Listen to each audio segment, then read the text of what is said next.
The start of the holidays, 1999, and the financial industry gets a gift. A new law allowing banks to merge with investment and insurance companies. The big backer, Texas Senator Phil Gramm, who says it promotes competition.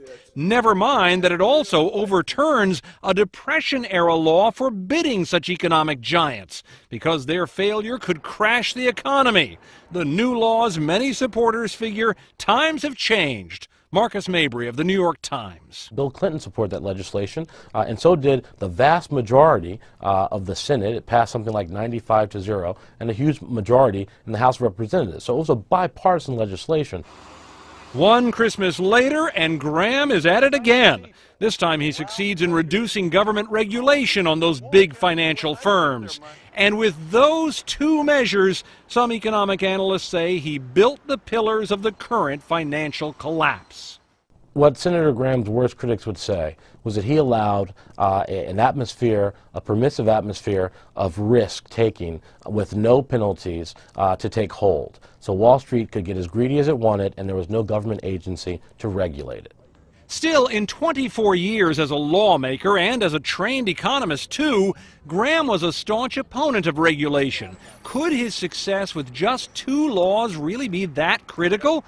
Yes, according to progressive economist James Galbraith. I've been quoted as saying he was the sorcerer's apprentice of financial instability and disaster. And I think his authority as an economist, as someone who has an advanced degree in our subject, also lent weight in particular to his positions. My dear friend and comrade, Senator Phil Gramm. Fast forward to this past summer. Gramm is an advisor to John McCain, dismissing complaints about the economy.